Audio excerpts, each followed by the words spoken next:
We have an amazing speaker with us this afternoon. Many of you have heard him speak before. If not, you're in for a great treat this afternoon. We have today Chris Roberts. I'm going to read a quick bio about him before we get started. But currently he's serving as a VCSO or advisor at numerous organizations and entities around the globe.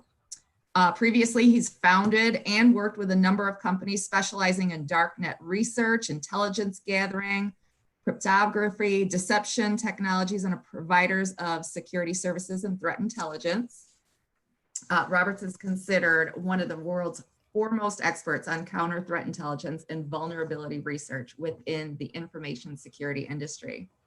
He's credentialed in many of the top IT and information security disciplines.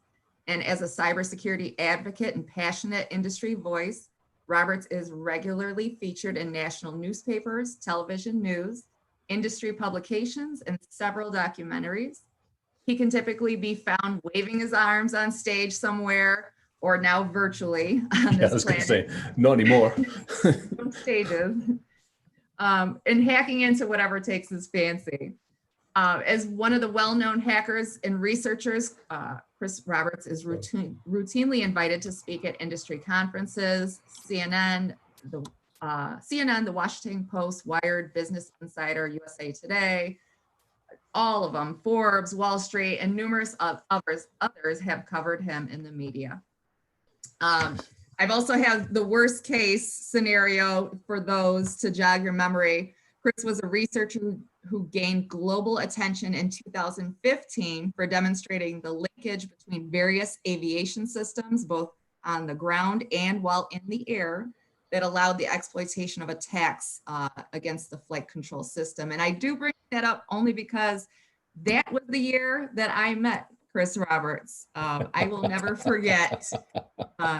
He came highly recommended by a friend in a prior life. I put together a summit locally in Western New York. And I just remember Chris walking into that right on time for your session, never late, right on time for your session. And talking about how that night prior you flew in and the FBI greeted you when you walked off the plane. So it was a memorable moment for me. I will never forget it. But other than that, I know Chris comes off sometimes as a big, bad cybersecurity hacker. I've gotten the opportunity and the pleasure to get to know him and know the man behind the beard. So he's definitely got a big heart, someone that would go out of their way to help you, and an amazing father to a teenage daughter. And he rocks a kilt better than anyone else I know. So with that said, it is always a pleasure to have you, Chris. I will not talk anymore because they're not here to hear me. They're here to hear you. So I'm going to pass it off. Thank you again. You're awesome. Thank you. And appreciated. Yeah, I remember turning up to that conference going, yeah, I'd love to give a presentation, but I don't have any equipment. It just got confiscated. Yeah, that was fun. One of those days. All right. Welcome, everybody. And thank you for the awesome intro. That was fun. Yeah, it is good morning. I'm hanging out in Colorado, and it's raining here, which is kind of a rarity in this general neck of the woods, but it's nice to have it for the weather. Anyway, I hope everybody's having a good day with the conference, and say hi to everybody that's there. Say hi and say thanks to obviously Donna and everybody else that's setting it up, and go abuse the heck out of the vendors and sponsors and ask them all the awkward questions that I'm about to tell you to ask them. So have some fun with them. All right, without further ado, he says as he clicks on the wrong bloody screen. There we go. We're having a little bit of fun. We are going to have a little bit of a conversation about some voting systems. I gave this talk probably way earlier in the year before we all got locked down in DC, and modded it a little bit, had a little bit of fun with it.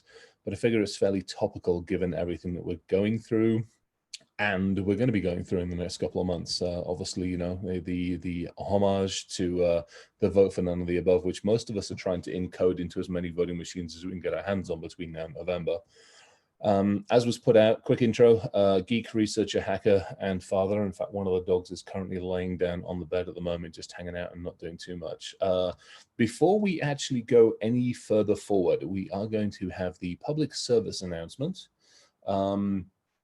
I, as the foreigner in the room, probably a nice way of putting it, I don't have any skin in the game. This is not going to be a political conversation. This is purely about the voting system itself. I really don't care who you actually vote in. I would love to see you vote John McAfee in just for sheer shits and giggles. Rather you actually didn't bring the Constitution folks in. Those are kind of a little scary. You know, and obviously, you know, several hundred years ago, we gave you your country back after a little bit of a tiff and all those good things. And obviously for me, I'm based in this country, so have a bit of a vested interest in making sure that something actually goes right. So for me, this is really about bringing a fair fight. To the earlier comment, I do a lot of research in a lot of different areas, and most of it is purely because my frustration is I see the inequality, I see discrimination, I see issues and challenges that we don't necessarily fix, unfortunately, until it's too late. So for those of you that were looking for a nice, friendly, good pep talk, this is not going to be it. This is a little bit of a set of blunt statements along with some things that we probably need to be doing. So squirrel moment over, and we will now go back to what we actually need to figure out, which is quite honestly a little bit of this wonderful thing called democracy. So in 2019, a couple of senators, only 4 of them apparently, but I think a few more actually really thought about it. But 4 of them put out a fairly strong statement about the integrity of the election system is obviously tied to the machines that we vote on. You know, part of this whole discussion we're talking about mail-in votes and various other things is a fairly reasonable one to be having. The second part of the statement that was actually pretty damning, which is, you know, that very system of democracy that we rely upon, and those very systems that we rely upon, is unfortunately held onto by a small number of vendors who really lack the meaningful innovation in the industry at all. And we'll get into the reasons whys and wherefores on that one. But I think the logic here is it's a call to action. And it's a call to action for our own industry, and it's a call to action for every single one of you who is obviously participating in the wonderful worlds in November to actually figure out who the hell is actually going to sit in DC, to actually take it upon yourselves to start asking the rather awkward questions. But before we do that, let's actually take a look at our industry. Let's take a step back, you know, before we go bash on somebody else's industry, let's actually take a little bit of a look at our industry. Well, there's some good news. Businesses are booming. No two ways about it. By far and away, everything, and we'll get into some of the reasons whys and wherefores. And unfortunately, at the moment, we are spending more and more and more money in the industry.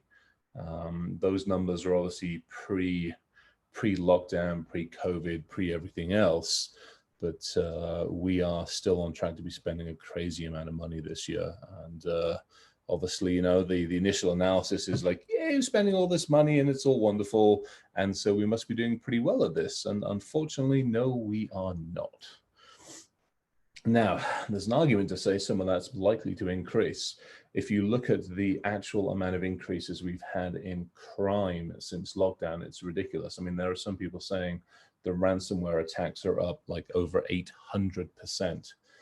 A number of the organizations I work for and I help out have seen a massive increase in the number of small to medium businesses that are being attacked for ransomware. And obviously, you know, it's a harvesting game. There are a lot of them that have cyber liability insurance are obviously having to use it at this time, and the bad guys know exactly how to attack them. And a lot of the times it's the simple stuff. So, you know, here's the challenge on where we are today. Average mean time to identify a breach, 197 days. Now, feel free to go out. You can find that in Pwnymon. You can find it in the Feds Institute information, but you can also find 100 days. If you look at some of the really extreme cases, we have a couple sitting at like 3 years, and we had one that we've been working on in the UK and Europe for the last couple of months, which are in this system for almost 10 years. So as that organization has gone through its upgrades and its changes and everything else, the bad guys have just sat in there and continued to harvest all the data, the codes, the keys, and everything else that they needed to do. That's right, I need to clear it. Now, meantime for recovery. 70 days. So when you've eventually figured out that I'm actually inside after an extended period of time, arguably at the moment it's taking you another 70 days to get my sorry ass the hell out of your company. Imagine that with a squatter, a physical world. So imagine in the physical world, you realize and you see I'm inside your house or I'm inside your building. It takes you another 70 days to get rid of me. Meanwhile, I'm just wandering around doing what I need to do, et cetera, et cetera, et cetera. The amount of phishing attacks, there's a lot of people that are saying that number's low, but that's a global number. And so, you know, there are obviously areas, regions, and parts of the country and parts of the world which obviously have not been targeted from a phishing standpoint. Within the US, I mean, it's higher. It's like up in the 90s or something crazy. The amount of companies are saying we have a material breach, the average cost of a breach, the records. This one absolutely staggers the hell out of me. So in the time that I give you this talk, which is about an hour, give or take a few minutes, we will have lost another 1 million or so records, just shy of 1 million records every single day. I mean, it's ridiculous how much stuff we're losing. And that's across the board. That's everything from cardholder data, from PCI, from PII data, from passwords, from healthcare, you name it. It's all in there and we keep losing it globally. And then the chances of getting a breach, and obviously the US is still, you know, 57 breaches, 97% of the data. So, you know, it's not pretty at all. And then we put the top number of breaches together, the top 30 breaches. You start tallying them up. It's double the Earth's population. So not only have we actually screwed everybody over on this planet, we've actually done a really good job. We've been thorough about it, and we've screwed everybody over twice. And not only have we managed to screw everybody over, we're profiting off it as well. This actually kind of annoys the hell out of me. I think I dropped this one out or something similar to this. So I get the logic for, you know, the ransomware recovery companies and the companies like, hey, I'm sorry that all of your Blinky shit failed, that we sold you with no warranties. And you know, we promised you that it would keep you safe, and we promised it would, but it didn't. So now we're going to take more money from you to actually help you recover, and we'll negotiate with the ransomware payments, and we'll sell you the Bitcoins, and we'll do all this other stuff. The simple fact that this part of the organization exists and these industries exist means we have absolutely failed. So this is our industry in a nutshell. Splendid time, not. Now, for those of you that are crying, I've got cyber, and for all the vendors out there saying, well, we've got cyber. Absolutely, you do have cyber. Here's the adversaries perspective. So these are the people and the organizations and the individuals that are leveled against you. As an attacker, I typically have a bigger toolbox. I have access to a whole lot more programs, and I'm also typically more well-versed in those programs. Not only that, I actually have the ability to collaborate and corroborate that information across countries, across borders. If I need a botnet, I'll buy it from somebody over in Ukraine. If I need to harvest the financial side of it and sell it off, I'll do it with somebody down in Brazil. If I need an IRC channel to be able to actually move the data around once I've stolen it from you, then I'll grab something out of the former Soviet Union, et cetera, et cetera, et cetera. If I need a proxy network, I'll grab it from somebody in the US and all those other things. So this is, you know, from your standpoint as an adversary, me the bear, and that's you the fish. Unfortunately, not exactly faring too well on this thing. Here's some of the logic behind it. So I participated in a capture the flag earlier this year, like way at the beginning earlier this year. There was a team of us. We knew what the attack vector was, we knew what was going on, and we knew where we were going. And we had a task was to get basically through a fully patched, fully sorted out Windows 10 system and get out of the virtual machine to bare metal. And teams, yeah, both objectives, it took 68 seconds to do that. So that is your fully patched machine that you have sitting in front of you at the moment, if it's fully patched, and the bare metal beneath it. 1 minute, 8 seconds later, not only are we knocked in through the front door or the side door, got you to click on something, we've gotten to bare metal, we're in and we're moving around. If you look at Newix puts out something called the Black Report, and it's a really, really good report and talks about all the attack vectors. So I would highly recommend going out and getting that and having a conversation with people about it from our standpoint. Now, obviously, you know, this puts you into this standpoint. So for those of you who remember the wonderful Norton thing, yeah, it's not going to protect you. Here, unfortunately, is what we see in the industry. Not only do we have the less technology, there's an argument to say we need to focus on people and process first, but we're not coexisting those technologies. We're getting better at it, but we're still not good at it. We see too many piecemeal solutions coming into this industry. We see too many organizations focusing on areas and technology, but not necessarily integrating those technologies into an event log monitoring system effectively, or taking out whatever's going on the endpoint side of it, or focusing just on the endpoint, but forgetting you've got servers and all the other stuff that goes with it. So our focus is definitely off. And by the way, you're having to do it in less time. You're having to justify most of what you're doing rather than just getting on with the damn thing. And you don't necessarily always have the necessary resources to do it. So a bit of a mess at the moment, which is kind of why this really sums up the state of the defending side of the world. Now, for those of you that are sitting there going, well, I got told that this is the wonderful way and this is how secure I should be because my vendor told me, and my vendor told me that I would be secure and that I'd be 100% secure. Yeah, this is kind of what we see in our industry. And this is one of the big call outs and one of the big frustrations is so I'll put my consumer hat on for a second. As a consumer, we tend to take these statements for gospel. We tend to go, well, we're not going to question it. Best anti-hacking software for Windows, absolutely amazing. It's even got to the obligatory hooded figure with no face. I've got another one here that tells me they're 100% secure. Absolutely, I will guarantee complete anti-hacking solution. And by the way, you can go out and you can Google this stuff and you will see who these organizations are. Once you do find out how and who these organizations are, I would actually love you to do this to them. For those of you that don't have a taser, please let me know. I am more than happy to send one to you.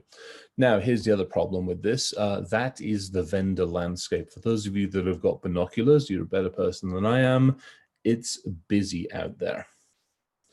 The challenge that we have is there are so many vendors. There are so many organizations out there. How do you look? Where do you look? Who do you talk to? Who do you trust? I mean, that's the nice thing about hanging out with Donna and the folks over like Atlanta Data is that they are that buffer. So if you really, really think about it, you as the end user and the consumer of all of this, you don't have time to deal with this. If you're trying to say, look, I need another endpoint solution, or I need a mail solution, I need something that can actually maybe protect my Active Directory. Go find me the 5 companies, talk to Atlantic, go find me the 5 companies that do good shit with Active Directory protection.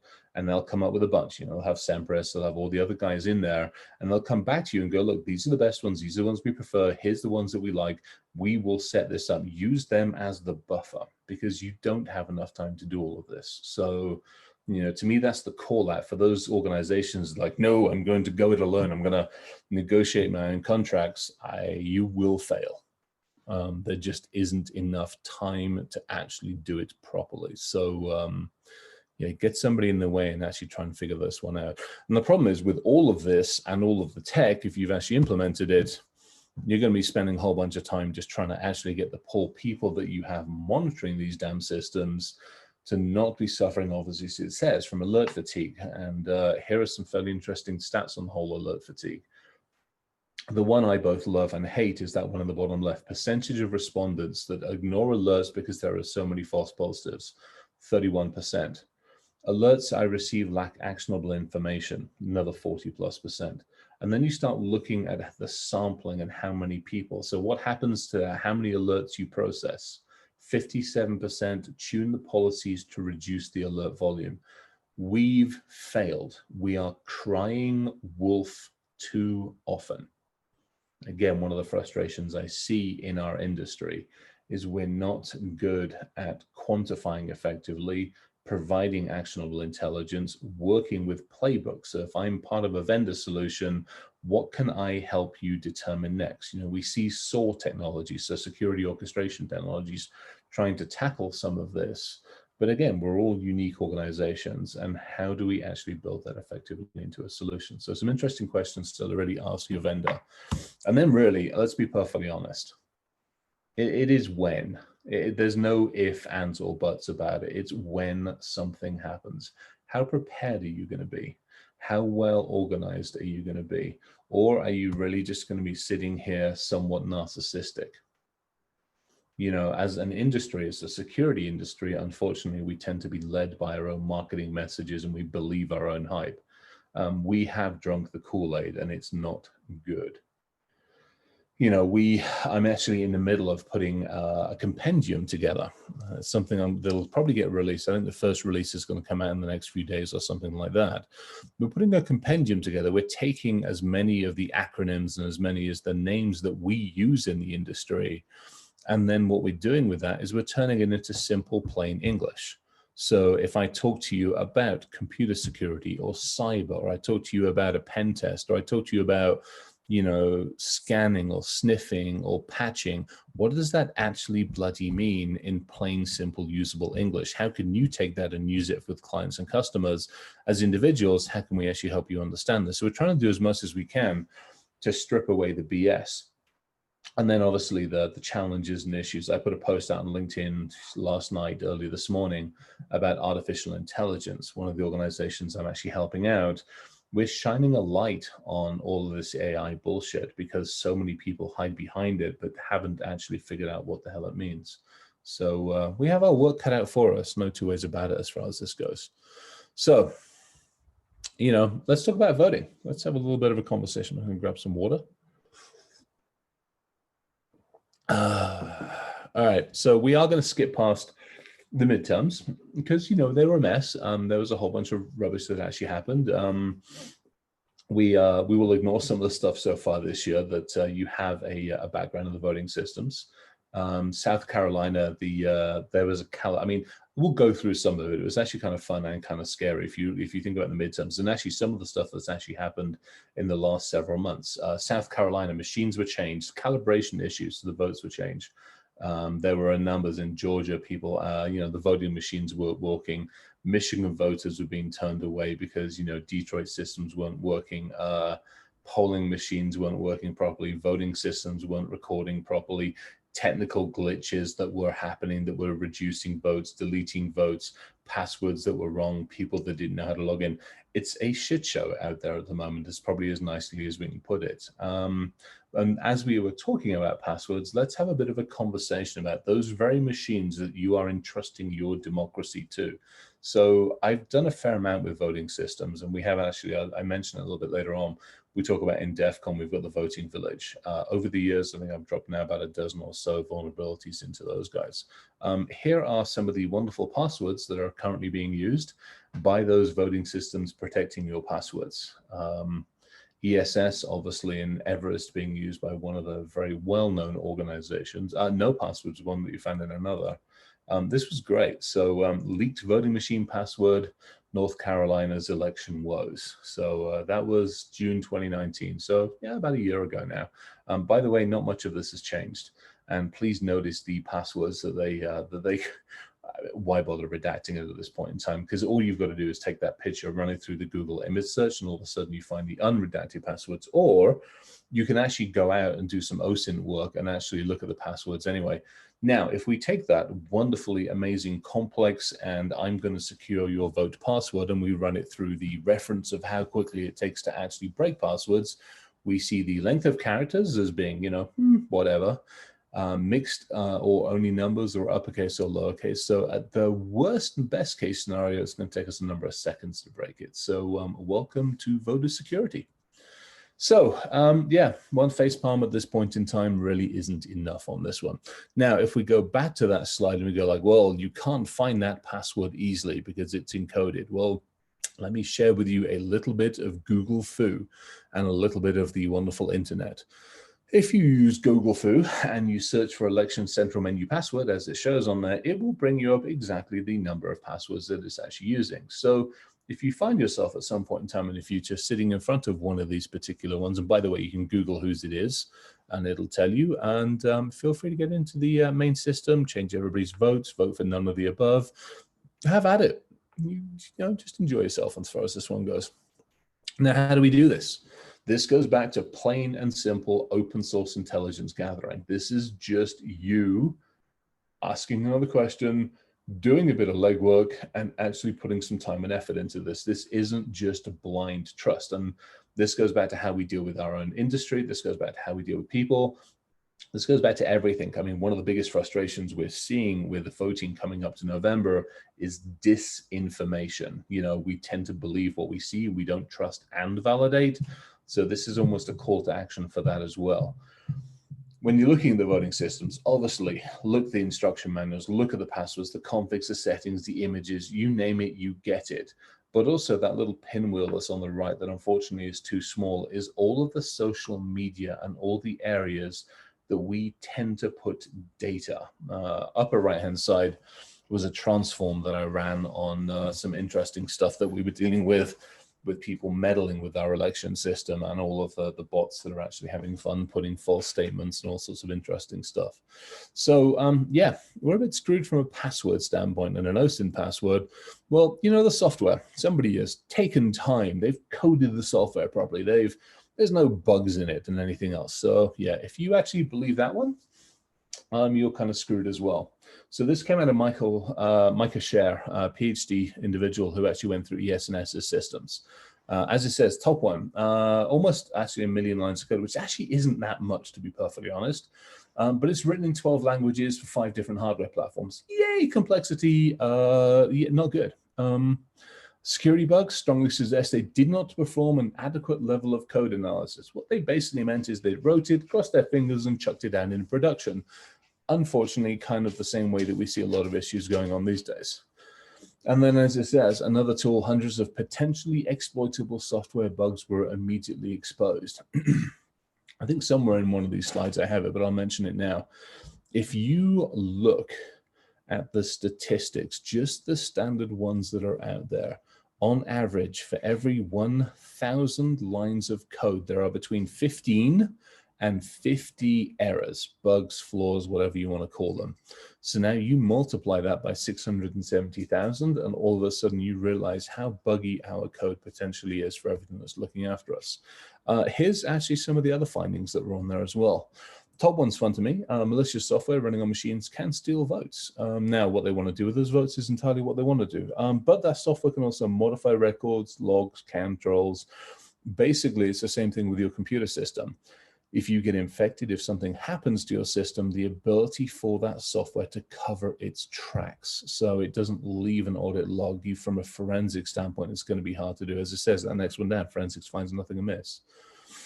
As it says, there are targeted machines susceptible to voting machine viruses. Yes, there are specific viruses dedicated to voting machines. That's where we are as an industry. And obviously, activity is easy to undertake during normal activity. So some of the remediation that we should or could be implementing. Obviously, you know, improve the software. Some of it's going to be a full hardware replacement. Now, you can't always do that. The same thing for those of you that run industrial control systems or SCADA systems in your environment. I mean, you can't do a rip and replace, but what you can do is put controls around them. You can look at the risk, you can understand the risk, and you can go, how do I reduce those risks? Is it, you know, wrapping it in an environment that cannot be accessed externally? Is it basically putting more controls in place? Is it looking at the humans that are on it? So all of these things, but again, the challenge is you actually have to have somebody to do this. So we're at a state basically where we have to upgrade the facepalm, and so I would like to pay a little bit of homage to our former POTUS who actually coined the presidential facepalm. So not only are we screwed up enough that we get a double facepalm, now we actually get a presidential facepalm. Now, you would think with all of these issues that you can take them to the vendor, the supplier. You can go to somebody like basically ES&S who actually runs most of the systems that are out there and say, hey, we have some challenges. And you would hope that faced with all of this, faced with a voting village that keeps coming up before us, faced with an industry that says, hey, your shit stinks. The systems you build are crap. Democracy is not democracy because you don't have your controls over it. That they would eat a bit of humble pie, take a step back and go, yep, we got you covered. Unfortunately, this is where we have a bit of a problem. This is where I actually do hate democracy. Quite honestly, I actually wouldn't mind an autocracy, but that's an entirely separate conversation. So ES&S's lawsuits, yay! They have more lawyers than they have programmers, I think, quite probably. And as it says, you know, whenever they don't get what they want, they throw everything at the wall. Not a single new set of proposed machines have been certified in the last 3 years. That sucks. If anybody is listening from them or one of the other voting companies, by the way, you're all as freaking bad as each other. You guys suck. You're litigious. You throw lawyers rather than solutions. And quite honestly, you disgust me. And it's as nice as I can possibly put it. So we've only pointed out a few of their flaws, and the others, obviously Dominion and Hart, have failed most levels of scrutiny, and they're all as bad as each other. And that's a little frustration. So in summary, this is really where we are. We're capable of shooting ourselves in our own feet. We don't need anybody from Russia or anybody from China hacking our own election. We are capable and have managed to screw most of it up ourselves. So next time somebody bangs the drum and says the Russians are messing around with it, or the Chinese are messing around with it, or social media is messing around with it, simply think back and go, password of 4 ones, password of 1, 2, 3, 4, or password of Everest. And the fact that we haven't changed the system, that we haven't risen to the challenge, and we haven't actually addressed these issues head on, it's our own fault. We've done this to ourselves, and we have nobody else to blame but us. So where does it leave us? You know, bit of a humbling, sobering thought, but where are we as far as this goes? We don't have the full picture. I think this is where the problem is. You know, we have a population that's sitting there, quite honestly, fat, dumb, and happy, and is all, you know, blissfully unaware, yet really, this is the reality of what's going on.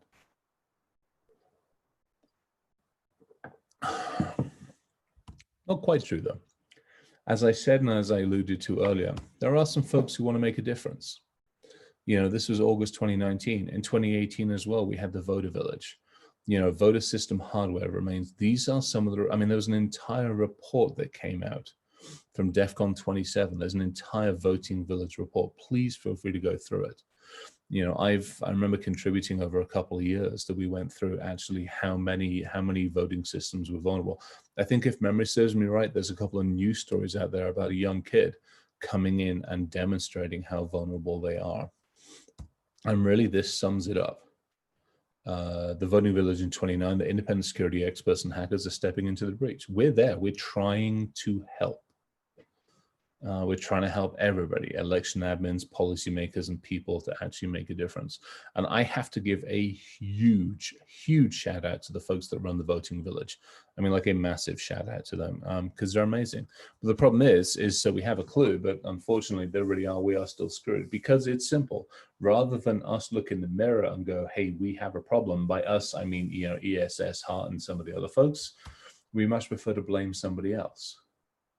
We're much happier, and it's much simpler to go, well, we're going to blame an insider threat, or we're going to blame Russia, or we're going to blame somebody for meddling, or we're going to basically blame, you know, we'll blame social media for influencing, as opposed to taking a step back and going, we own this problem.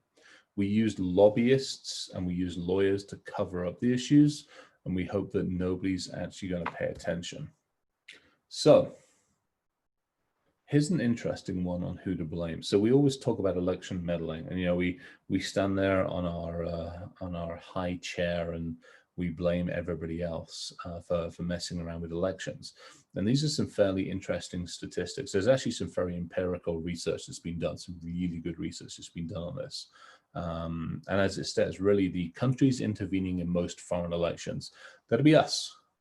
United States of America has been credited with at least 81 interventions in other people's elections. So pot, please call the kettle black and shut the hell up and eat our own medicine. Maybe we should actually fix our systems before meddling in others. So here you go. So estimates put interference from 46 to current, basically 2000, once in every 9 elections. So, you know, 3. So it's an interesting one. So we have some challenges. Now, to some of you who have listened to me before, these next couple of slides are going to be a little familiar, so you have a few moments to make a quick cup of tea, and we can answer the simple questions. Why are we in such a mess? At which point, we do bring on the kettle with the aforementioned cup of tea. So as kids, when you were growing up, you went into the kitchen, your parents or guardian said, don't touch the kettle, it's hot, or don't touch the stove, it's hot. What do? We touched the ruddy thing. We had to experience this. Then we go back to our youth, to those wonderful days when you first thought, hey, wouldn't this be a good idea? Closely followed by a set of tangled limbs and a realization that no, it probably wasn't the smartest thing to do. Again, we had to go through those experiences. We apparently as humans only learn when we have experienced pain, suffering, and everything else. So this is not a security issue. This isn't anything that I can solve with a piece of hardware, a piece of software. Now I can probably take it over with, you know, when the machines do eventually take over, we can maybe do something about it. But between now and then, this is not something that technology will solve. This is a human issue. Let me go to our adult life, and I still love this one, and I don't know if I'll ever get rid of this slide, because we have to look at the adults. We have to go, these are the very people that we protect. We keep saying, don't click shit. Well, that's never going to work. How about we change the conversation to click responsibly? How about we change the conversation to educate you to talk about safety and how do you click responsibly? Because if we look at the communication side of things and we look at actually what it takes to break into you, so how easily, how quickly can I take over you? You know, it takes me a minute to get me to give you give your email away to the darn store for a 5% rebate on a box of bloody crisps, for crying out loud. One free offer to get your phone number, one time to get you to click an email. I can get into your Bluetooth or your wireless. Normally at this point in time, I'd have spent the morning wandering around the conference, probably with some kind of sniffer on Bluetooth or anything else. We leave AirDrop on in the airport and we wonder why we start getting attacked on a regular basis. The reuse we do on passwords, the unattended electronics, you get the idea. Now, here's all the things. It takes me one time to break into you, but it takes between, as it says, 7 to 20 times to get through to you to talk about awareness. It's not a one and done thing. So when you sit there once a year and you talk to your user population about security, think about how many years it's going to take before it actually sinks in. It's not a one and done. This is why, you know, hanging out with the crew over at Wiser, it's actually a lot of fun. I get to do these 30-second, 60, 90-second videos. I get to help them actually build up propaganda material so that they can continually educate the population that they're responsible for. Because this is where we are in 2020. You know, 1 through 6 is still the #1 password. And if you start groaning and creating an issues, we're our own freaking worst enemy when it comes to this. Because once a year for the last 20 years, we've told users, oh no, you should use better passwords. Because that's all the audit tells us that we have to do. That's all PCI, HIPAA, FERC, NERC, and all the other ones tell us that we have to do. To once a year tell users, don't use 1 through 6. We'll put all the controls in place, but don't use it anyway. So if you look at how long it takes it to sink into people's thick skulls at time, that's 7 to 20 years. We're at about the point where maybe some of this shit's starting to sink in because we haven't done continual education. So we have all of this wonderful stuff. By the way, the congressman's favorite is all the 6 ones. I love you. You know, I hate you at this point for all the obvious reasons. And so we are charging off down this amazing future of bioengineering, biotechnology with a password of 4 ones. It's not going to end well. Let's be perfectly honest. Not only is it not going to end well, I mean, this really is the state of current security at the moment. And we're putting all this shit in front of you. We're telling you we can fix all of your problem. And it's this little empty gate in the middle of buckfuck nowhere. This is what I love as well. You know, we look at how we've put complexity around everything. We've lawyered up everything. So I can't tell you nicely how to do something. I have to put instructions on everything, which basically means, you know, to Douglas Adams's point, we're in a bit of a pickle. I love this one. I think I've put this one up a couple of times in various different places, but this is my favorite one. When you have to tell people not to climb into the enclosure at the zoo to capture Pokemon because the animals will kill you, you've got a different problem. You have an education problem. You have a user problem because we've spent too long chasing down technology rather than looking at people and process. Now, in all fairness, there are some people that no matter what you tell them will climb into that enclosure. Well, we'll let Darwin sort those ones out, to be perfectly honest. All right, so one attack vector. This is just one attack vector. I mean, we all know how many different ones there are. So last 4 years, 1,500 healthcare companies have been breached with ransomware or hit with ransomware. 172 attacks, 6.5 million patients that have been affected. As it says, hospitals, elderly, dentists, medical. You can read this as well as I can. Here's my issue on this one. Up to, the last couple of years, when we've screwed up, when security is screwed up, typically, reboot the computer, buy a new one, get your data from the cloud, hope you backed it up, hope you ran tabletop exercises so that you would actually get your shit back. And it's a technology issue, technology on technology attack. Here's the problem that we have now with all of the, not just with the COVID stuff, with the ventilators that are hooked up to Bluetooth, with the pulse systems that we have, with the monitors, with all the tablets that we're ingesting, and everything else that have smart technology in them. When we screw it up now, people die. Not only when we screw it up, people die, but we're handing technology, these devices, for those of my cameras working, these wonderful little phone devices that we hand to our kids. These are as dangerous as any armament you could possibly use. I can kill you just as easily with this and with less trace than I can do anything with any kind of an armament. I did a talk. We had a bunch of us sitting down and gave a talk around this one. Again, it's out on the Wiser site. Feel free to go take a look at it. And we talk about actually how dangerous those devices are in the hands of kids for all sorts of different reasons. I would highly encourage you to watch it. So, artificial intelligence is not going to save us. This is my iRobot, artificially intelligent robot in action. The stupid thing gets stuck there almost on a daily basis. I've almost blocked that area. And if it doesn't get stuck there, it beaches itself or anything else. So no matter what the vendor says, AI is not going to save us just yet. Neither is machine language, neither is robotics, neither is deep learning, neither is all the freaking data that they want to take from you, steal from you, or abuse you.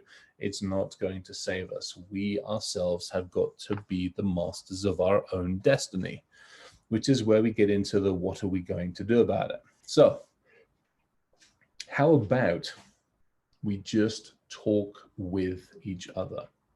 How about we communicate more effectively? We actually sit down, kind of like this is why I love doing these ones with Atlantic, is because we can sit down and we can have conversations. We can cooperate. We can actually exchange ideas. We can coordinate. We can actually, for once in our bloody lives, we can maybe all row in the same direction. We can focus, in my case, on the election security stuff recently, and we can collaborate. I, on my own, cannot fix this. Together, we stand a chance of fixing this. Maybe me carrying the flaming torch and the pitchfork and standing outside ES&S's headquarters demanding they change elections won't do a thing. But if a couple of million of us turn up outside their doors, big difference. What else do we need to do? Well, we need to talk more effectively. We need to communicate better. We need to do it. That's part of the reason we're building the compendium at the moment, is because we need to do it in a language that other people understand, not the one that we're comfortable with. We're great at talking geek or talking military or talking government. We're not good at explaining things in a simple, easy to understand, readily digestible language. Also, we have got to ask more freaking questions. That trust and validate, it's that second part of validate. When the vendor tells you that their blinky shit actually solves the problems of the world and will do the washing up for you, get them to prove it. By the way, also get them to put it in writing, hold them accountable, and put a warranty behind the stupid thing. So when it does break, you actually know whose throat to choke.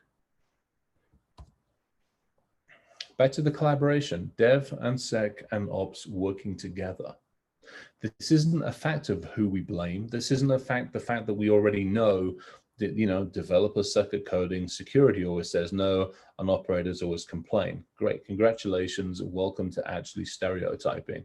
How about security talks to developers and helps them understand why, developers work with the security and operations and help them understand needs, and operations explains why at 3 o'clock in the morning they don't need shit breaking.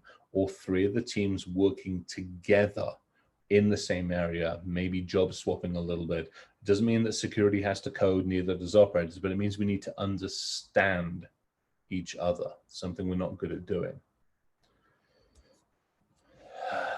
Share information. When you get your ass handed to you, talk to other people. We are all sitting in this digital forum now. Make friends with each other so that when something happens, you can help your fellow cohort. You can help the company next door to you not get breached the same way that you've got breached. This is potentially all the back channels behind, because the lawyers are going to be like, oh no, you can't talk to anybody. You know what? Think about being a human first. Maybe figure out how you can communicate effectively. Maybe you put a room together, you put something together on Slack, you put a Chatham House rules together, you do something, you talk to the ISACers, you talk to anybody that you need to help them not become the same victim that you are. So with that said, there's more. We're kind of running a little low on time. We've been yakking for a little while on this one. Let's talk about our future. This is topical. Let's be perfectly honest. It's something that we've had in presentations for more years than I care to think about, but I think it's well worth pointing it out and pointing out very freaking bluntly. I don't care who you are. I don't care about race, creed, color, faith, eye color, orientation, or anything. What I care about is, are you able to help everybody together? Can we work with you? Can we help each other out? And if the answer is yes, then get your ass inside. We need to help. And if you can't, can I help educate you? Can I help talk with you and bring you into the fold? Kind of want to do that too.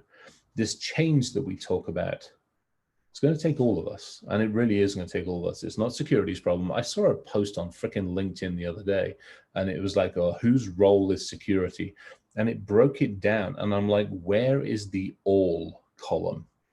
And a whole bunch of people liked it, but nobody from that company actually got the balls to respond and go, you know what, we fucked up. We should have had an all column. And it's not the C-suites. Neither can we blame the suites. You haven't given us enough money. You're not paying attention. That's our job. We need to be the ones communicating effectively to them. We've got to find what it takes. We've got to find whether it's language or whether it's focus, or maybe it isn't just us walking into the C-suite alone. We bring the CFO along. We bring chief legal, chief compliance, HR along. We bring those people along, and together we work out how to educate and make things go forward. Because it's all of our responsibilities, so we've all got to figure out how to solve this together. All right, some final thoughts.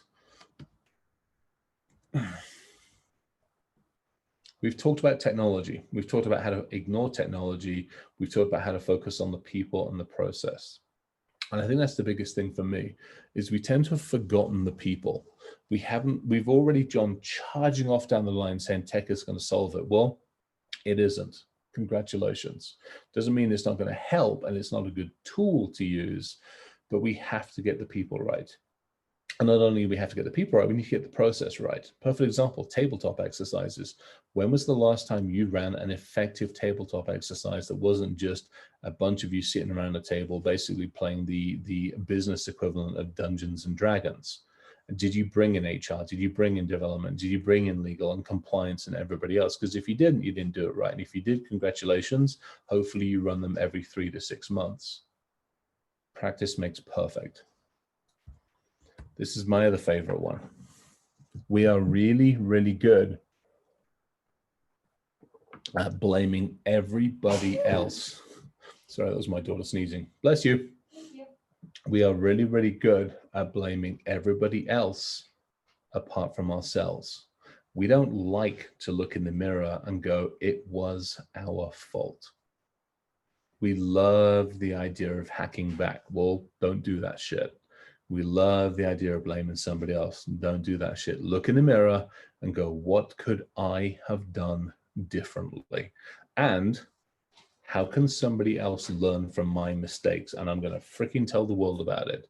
So again, get off your high horses, eat a bunch of humble pie, and get out there and help everybody else learn from your mistakes, please. All right. I like this one. I've used it for a while. It's never going to change. It's not going to change for a while. We come at this from different directions. You know, we've emphasized it in here. We talk about dev, sec, ops, HR, legal, users, everybody outside of our industry. Hillbilly Hit Squad, one of my cohorts in crime and one of my partners in business, is like me, but bigger and from Nebraska. It's part of the reason we have the Hillbillies. He is amazing on all things electrical, mechanical, builds hit and miss engines, all the way up to basically helps me understand how to break airplanes. Yet is polar opposite from me in certain areas. And for that, I celebrate the fact that we're so very, very different, but we have a similar focus. And so embrace that. Stop looking for the same people and start looking for people who are different than you are. Bring them in, embrace them, celebrate that diversity, because that is how we're going to move forward. All right, last two slides. This one says it all, let's face it. As individuals, we're going to fail. There's no two ways about it. We already have, let's face it. As an industry, security has not done a good job, let's be perfectly honest, which is why we need that collaboration and cooperation. It's why we need to work with a lot of other people. But we work together, we do stand a chance of cracking this. It's going to be a lot of bloody hard work, but we stand a chance of cracking this. Back to the voting systems. I stand up on the hill and wave my flag and go, it sucks. Nobody's going to listen. Enough of us get on that hill and work together, and maybe we'll do something about it. So with that, the final slide. Obviously, huge thanks to everybody that's listened. I hope this has been interesting. Amazing thanks to Donna for putting this on and for dragging me back into it. Hugely appreciated and thank you. I understand there is a wine tasting later. I'm not typically one to indulge in much of the white stuff, and the red stuff I have is aged and fun, but I will probably grab a whiskey later on today and join everybody if you don't mind. Thanks to the folks over at Atlantic Data Security. You've now got enough armaments here to ask all those wonderful vendors some interesting, awkward, and really annoying questions. And if you don't like them, you can taser them. Sorry, vendors, but that's how it is. Thank you for supporting us, and please wear body armor. And with that, I'm going to shut the hell up and say thank you.